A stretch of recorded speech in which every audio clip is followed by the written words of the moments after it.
Hi, everybody. Good evening.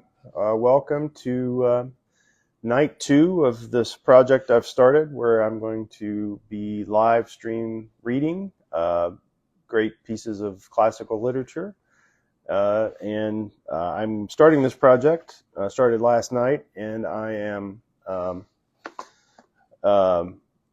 starting with the reading of The Picture of Dorian Gray by Oscar Wilde. That's the book I chose to start this project. And some people are asking why I chose this book to start, and it's a couple of reasons. One, there's a copyright is a law of the United States. It's the law of many countries, and copyright says you can't use the work of another person and without their permission, unless a certain number of years have passed and the work is no longer copyrighted and is considered to be in the public domain. And it just so happens that one of the books that is in the public domain is The Picture of Dorian Gray. And there are many hundreds, thousands of others.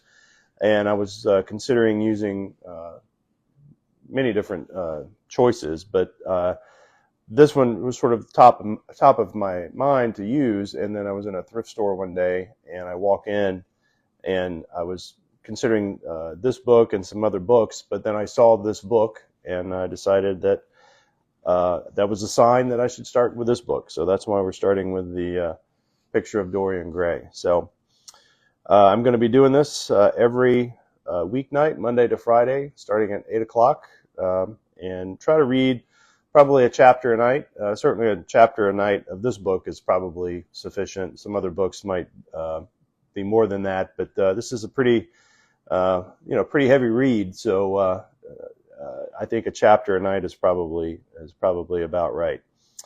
And a couple of my followers had questions last night, or comments that maybe I should have more interaction with the video camera as I'm reading. So it's a good point. But then I'm thinking about it, and I think this project is more about listening to the words of the writer that are being read by me, and I'm not acting it out, and I'm not doing anything visually exciting. So maybe it's better to just listen, because I'm not going to really interact that much on the video. So that's it. So I guess we'll get started with chapter 2, and where we left it off, I think we're going to find that Lord Henry and Basil Hallward are going to walk in and meet Dorian Gray. So let's see how it goes.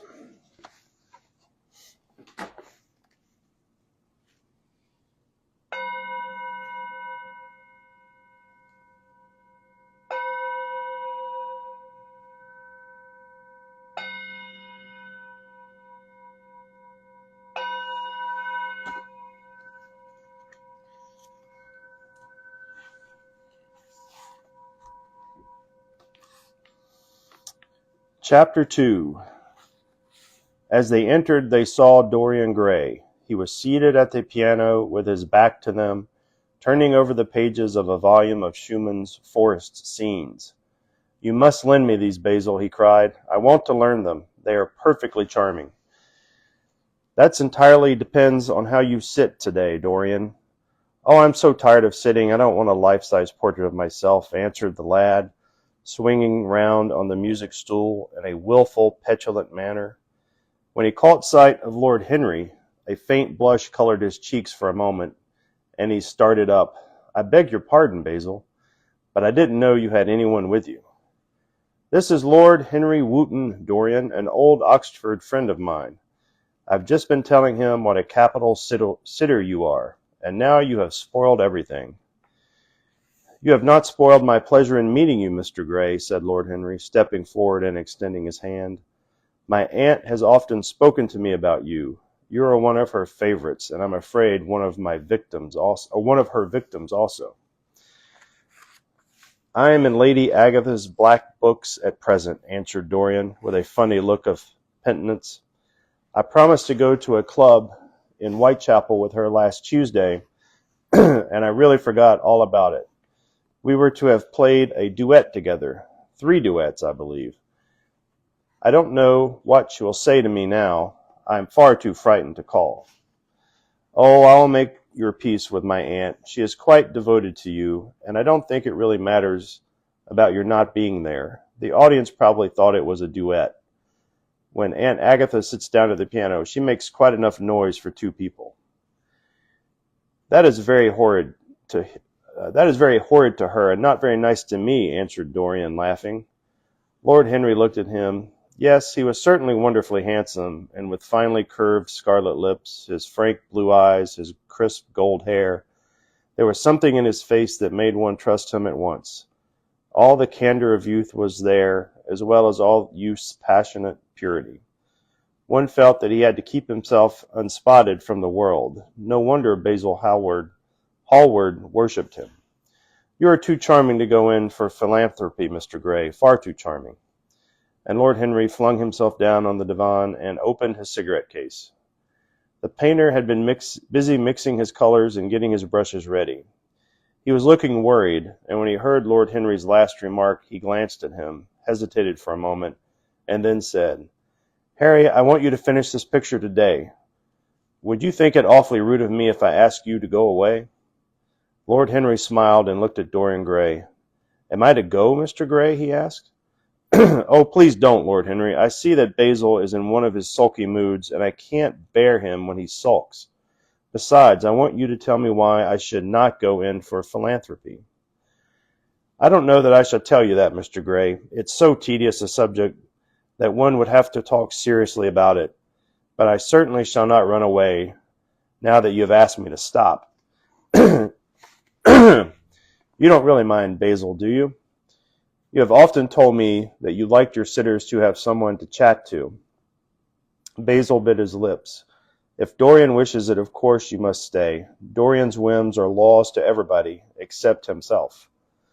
Lord Henry took up his hat and gloves. You are very pressing, Basil, but I am afraid I must go. I have promised to meet a man at the Orleans. Goodbye, Mr. Gray. Come and see me some afternoon in Curzon Street. I am nearly always at home at 5 o'clock. Write to me when you are coming. I should be so sorry to miss you.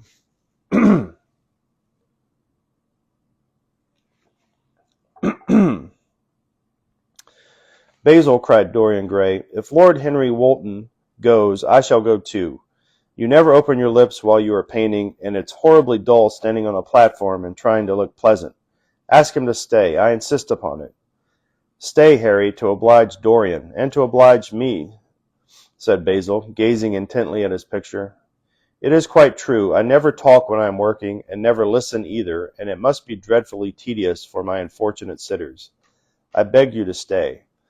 But what about my man at the Orleans? The painter laughed. I don't think there will be any difficulty about that. Sit down again, Harry. And now, Dorian, get up on the platform and don't move about too much, and pay any attention to what Lord Henry says. He has a very bad influence over all his friends, with the single exception of myself. Dorian Gray stepped up on the dais with the air of a young Greek martyr, and had made a little moue of discontent to Lord Henry, to whom he had rather taken a fancy. He was so unlike Basil. They made a delightful contrast, and he had such a beautiful voice. After a few minutes he said to him, Have you really had a bad influence, Lord Henry, as bad as Basil says? There is no such thing as a good influence, Mr. Gray. All influence is immoral from the scientific point of view. Why? Because to influence a person is to give him one's own soul. He does not think his natural thoughts or burn with his natural passions. His virtues are not real to him. His sins, if there are such things as sins, are borrowed. He becomes an echo of someone else's music, an actor of a part that has not been written for him.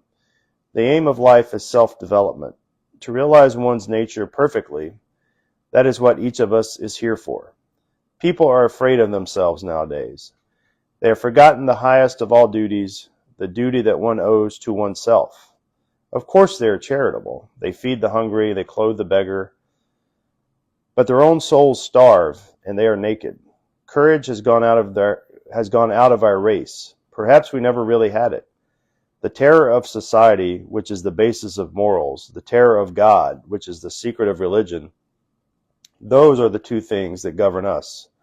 And yet, just turn your head a little more to the right, Dorian, like a good boy, said the painter, deep in his work, and conscious only that a look had come into the lad's face that he had never seen before.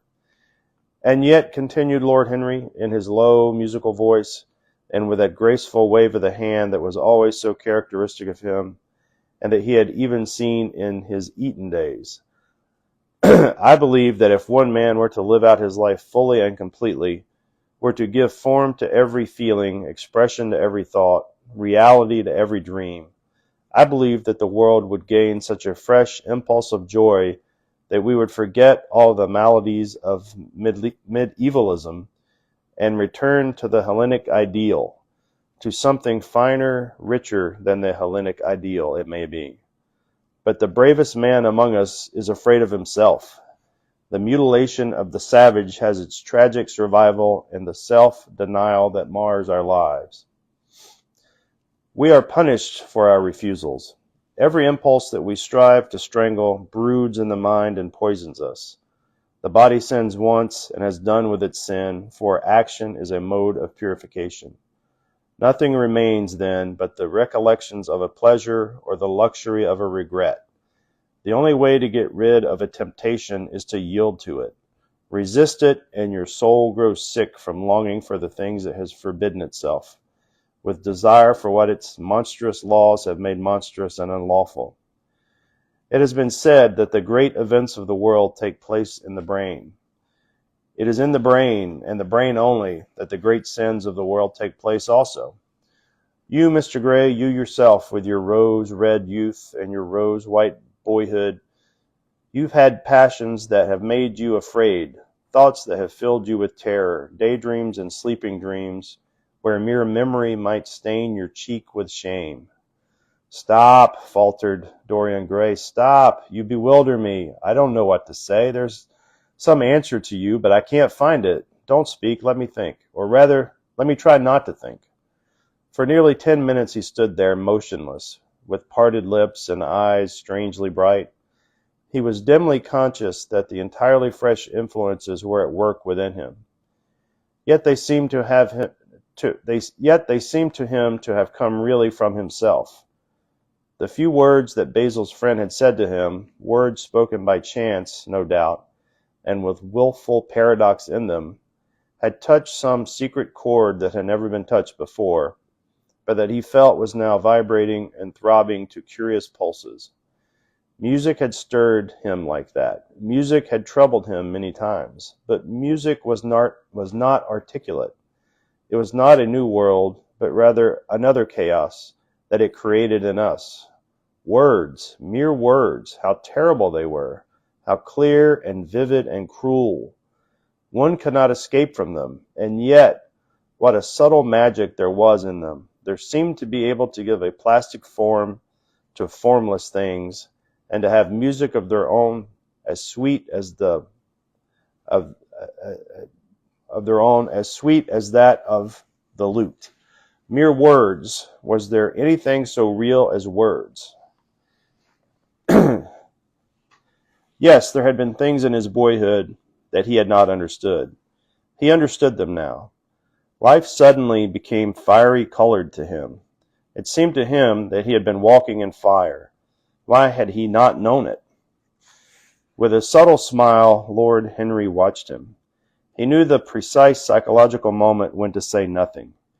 He felt intensely interested. He was amazed at the sudden impression that his words had produced, and remembering a book that he had read when he was 16, a book which he revealed to him much that he had not known before.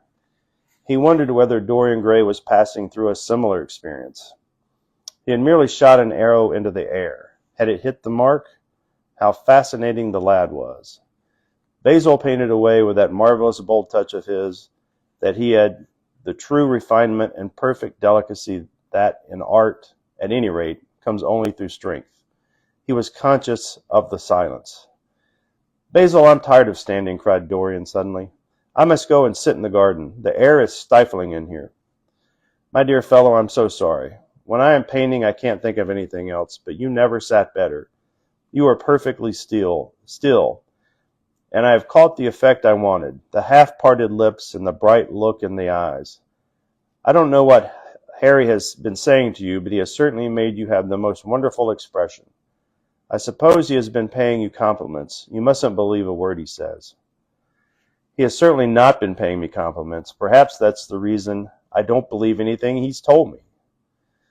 You know you believe it all, said Lord Henry, looking at him with his dreamy, languorous eyes. I will go out to the garden with you. It's horribly hot in the studio. Basil, let us have something iced to drink, something with strawberries in it. Certainly, Harry. Just touch the bell, and when Parker comes, I will tell him what you want. I've got to work on this background, so I'll join you later on.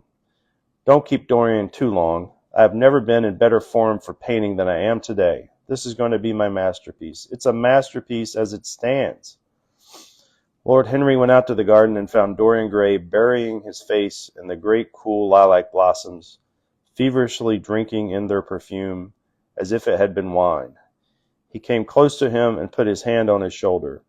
You are quite right to do that, he murmured. Nothing can cure the soul but the senses, just as nothing can cure the senses but the soul. The lad stared and drew back. He was bareheaded, and the leaves had tossed his rebellious curls and tangled all their gilded threads. There was a look of fear in his eyes, such as people have when they are suddenly awakened.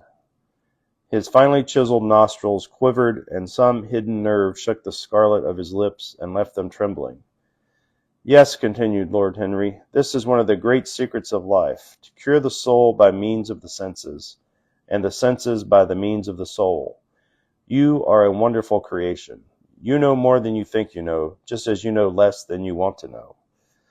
Dorian Gray frowned and turned his head away. He could not help liking the tall, graceful young man who was standing by him. His romantic, olive-colored face and worn expression interested him. There was something in this low, languid voice that was absolutely fascinating. His cool, white, flower-like hands even had a curious charm. They moved as he spoke like music and seemed to have a language of their own. But he felt afraid of him and ashamed of being afraid. Why had it been left for a stranger to reveal him to himself? He had known Basil for months, but the friendship between them had never altered him. Suddenly there had come someone across his life who seemed to have disclosed to him life's mystery. And yet, what was there to be afraid of? He was not a schoolboy or a girl. It was absurd to be frightened. Let us go and sit in the shade, said Lord Henry. Parker has brought us out the drinks, and if you stay any longer in this glare, you'll be quite spoiled, and Basil will never paint you again. You really must not allow yourself to become sunburnt. It would be unbecoming.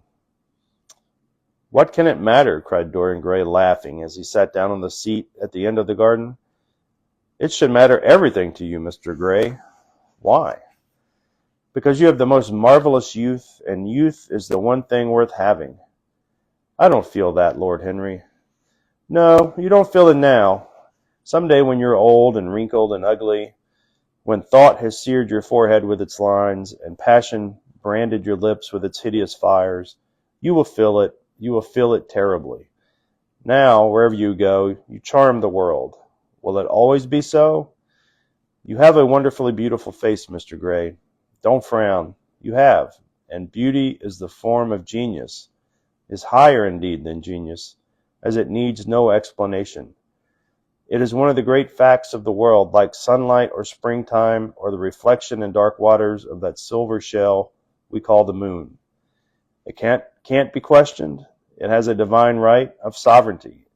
It makes princes of those who have it. You smile, and when you've lost it, you won't smile. People say sometimes that beauty is only superficial. That might be so, but at least it is not superficial as thought is. To me, beauty is the wonder of wonders. It is only shallow people who do not judge by appearances. The true mystery of the world is the visible, not the invisible. Yes, Mr. Gray, the gods have been good to you. But what the gods give, they quickly take away. You have only a few years in which to live really, perfectly, and fully. When your youth goes, your beauty will go with it, and then you will suddenly discover that there are no triumphs left for you, or have to content yourself with those mean triumphs that the memory of your past will make more bitter than defeats. Every month as it wanes brings you nearer to something dreadful. Time is jealous of you, and the wars against your lilies and your roses. You will become sallow and hollow-cheeked and dull-eyed. You will suffer horribly. Realize your youth while you have it. Don't squander the gold of your days listening to the tedious, trying to improve hopeless failure, or giving away your life to the ignorant, the common, and the vulgar.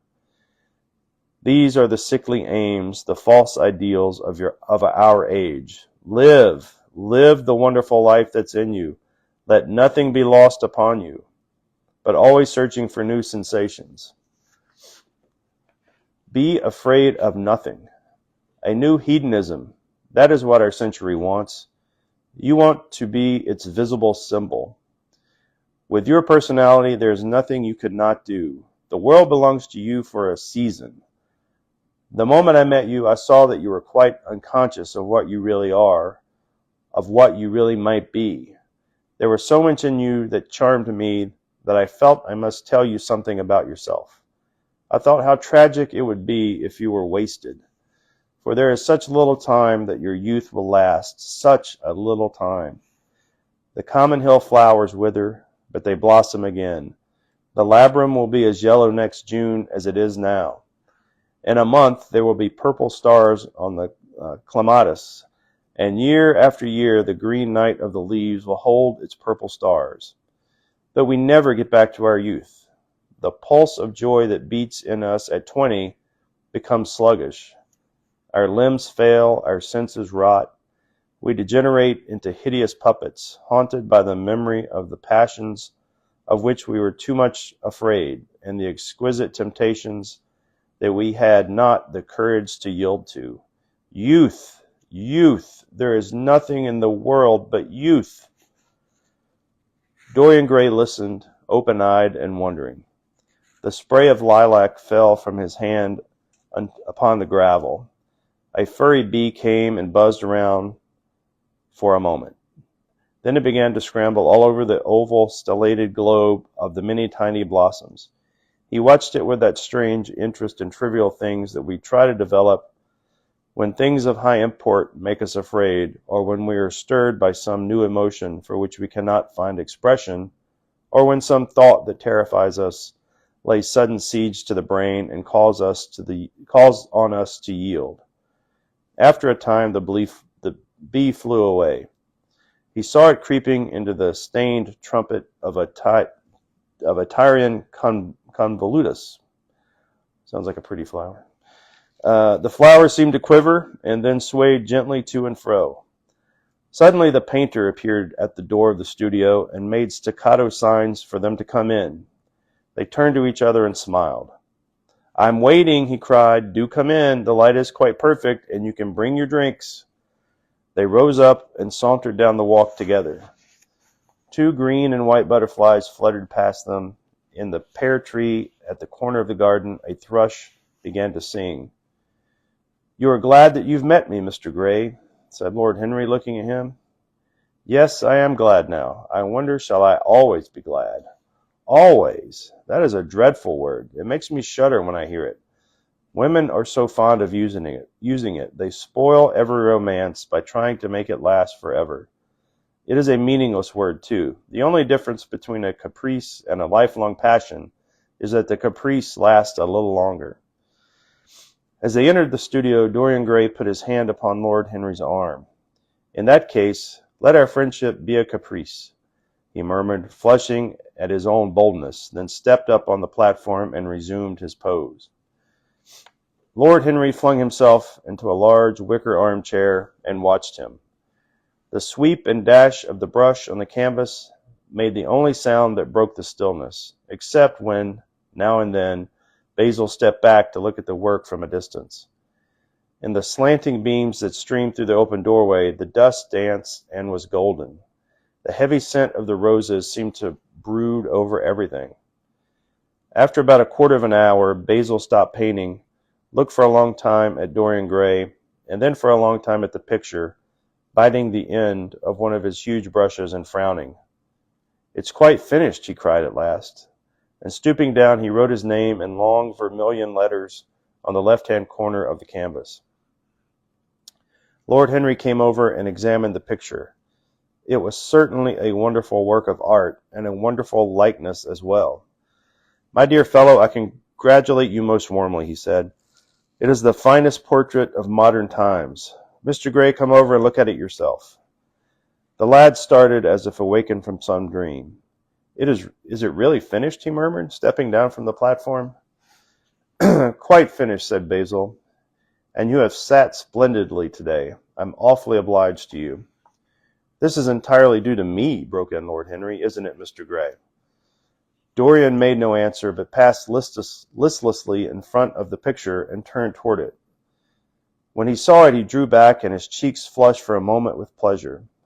A look of joy came into his eyes, as if he had recognized himself for the first time. He stood there motionless and in wonder, dimly conscious that Basil was speaking to him, but not catching the meaning of his words. The sense of his own beauty came on him like a revelation. He had never felt it before. Basil Hallward's compliments had seemed to him to be merely the charming exaggerations of a friendship. He had listened to them, laughed at them, and forgotten them. They had not influenced his nature. Then had come Lord Henry Wotton, with his strange panegyric on youth, his terrible warning of its brevity. They had stirred him at the time, and now, as he stood gazing at the shadow of his own loveliness, the full reality of the description flashed across him.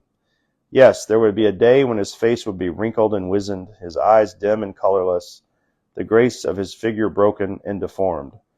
The scarlet would pass away from his lips, and the gold steal from his hair. The life that was to make his soul would mar his body. He would become dreadful, hideous, and uncouth. As he thought about it, a sharp pang of pain struck through him like a knife, and made each delicate fiber of his nature quiver. His eyes deepened into amethyst, and across them came a mist of tears. He felt as if a hand of ice had been laid upon his heart. "Don't you like it?" cried Basil at last, stung a little by the lad's silence, not understanding what it meant. "Of course he likes it," said Lord Henry. "Who wouldn't like it? It's one of the greatest things in modern art. I'll give you anything you like to ask for it. I must have it." "It's not my property, Harry." "Whose property is it?" "Dorian's, of course," answered the painter. "He is a very lucky fellow." "How sad it is," murmured Dorian Gray, with his eyes still fixed upon his own portrait. "How sad it is. I shall grow old and horrible and dreadful. But this picture will remain always young. It will never be older than this particular day of June. If it were only the other way around. If it were I who was to always be young, and the picture that was to grow old. For that I would give everything. Yes, there is nothing in the whole world I would not give. I would give my soul for that." "You can hardly care for such an arrangement, Basil," cried Lord Henry, laughing. "It would rather be hard lines on your work." "I should object very strongly, Harry," said Basil. Dorian Gray turned and looked at him. "I believe you would, Basil. You would like your art better than your friends. I am no more to you than a green bronze figure. Hardly as much, I dare say." The painter stared in amazement. It was so unlike Dorian to speak like that. What had happened? He seemed quite angry. His face was flushed, and his cheeks burning.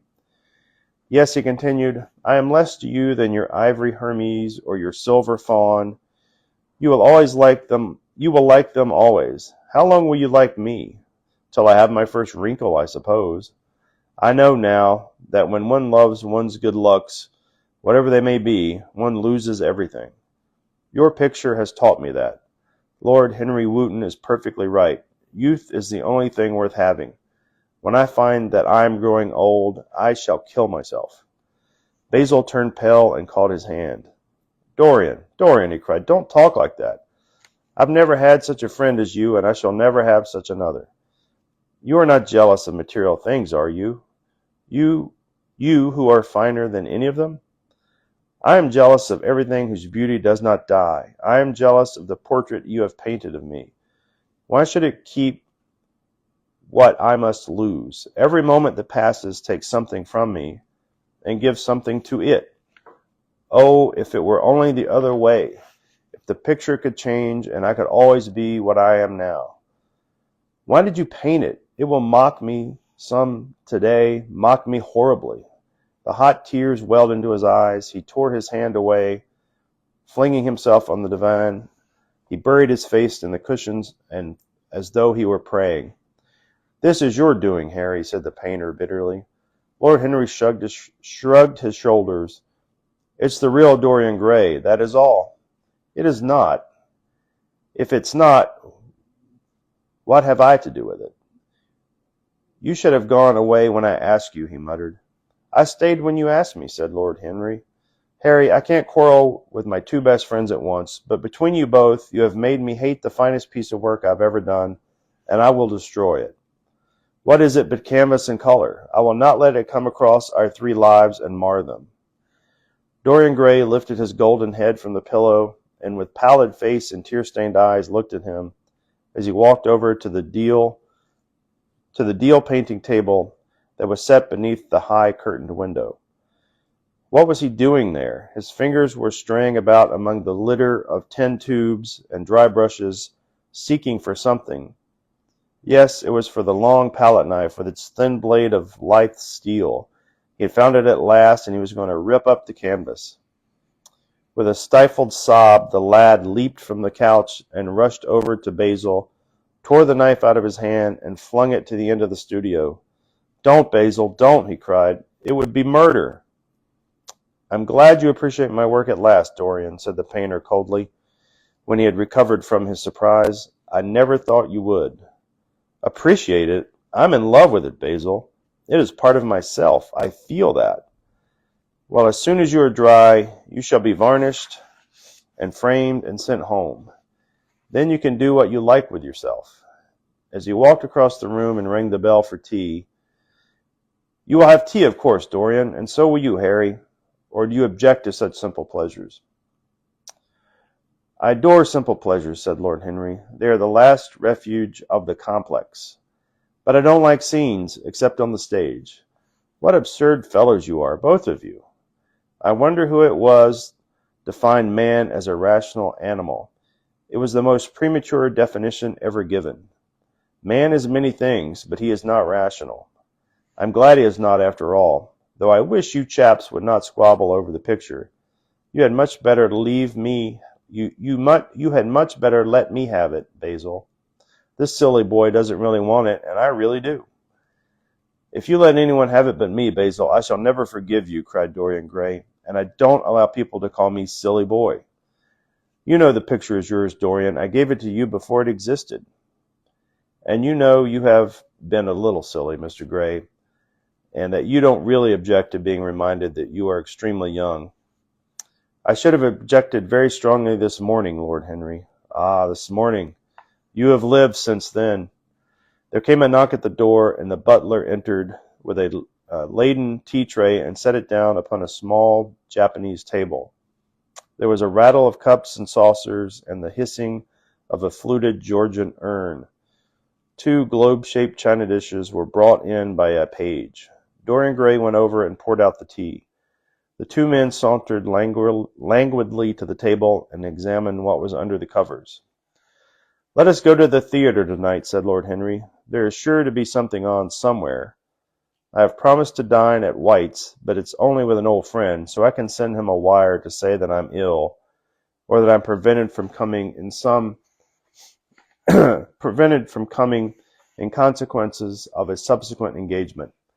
I think that would be a rather nice excuse. It would have all the surprise of candor." It is such a bore putting on one's dress clothes," muttered Basil. and when one has them on, they are so horrid. Yes, answered Lord Henry dreamingly, the costume of the 19th century is detestable. It is so somber, so depressing. Sin is the only real color element left in the modern life. You must really not say things like that before Dorian, Harry. Before which Dorian? The one who is pouring out tea for us, or the one in the picture? Before either. I should like to come to the theatre with you, Lord Henry, said the lad. Then you shall come. And you will come too, Basil, won't you? I can't really. I would soon not. I have a lot of work to do. Well then, you and I will go alone, Mr. Gray. I should like that awfully. The painter bit his lip and walked over, cup in hand, to the picture. I shall stay with the real Dorian, he said sadly. Is it the real Dorian? Cried the original from the portrait, strolling across to him. Or am I really like that? Yes. You are just like that. How wonderful, Basil. At least you are like that in appearance, but it will never alter, sighed Basil. That is something. What a fuss people make about fidelity, exclaimed Lord Henry. Why, even in love it is purely a question of psychology, of physiology. It has nothing to do with our own will. Young men want to be faithful and are not. Old men want to be faithless and cannot. That is all one can say. Don't go to the theatre tonight, Dorian said. Basil, stop and dine with me. I can't, Basil. Why? Because I've promised Lord Wootton to go with him. He won't like you the better for keeping your promises. He always breaks his own. I beg you not to go. Dorian Gray laughed and shook his head. I entreat you. The lad hesitated and looked over at Lord Henry, who was watching him from the tea-table with an amused smile. I must go, Basil, he answered. Very well, said Basil. And he went over and laid down his cup on the tray.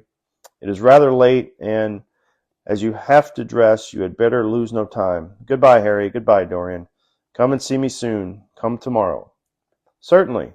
You won't forget. No, of course not, cried Dorian. And, Harry? Yes, Basil. Remember what I asked you when we were in the garden? I've forgotten it. I trust you. I wish I could trust myself, said Lord Henry, laughing.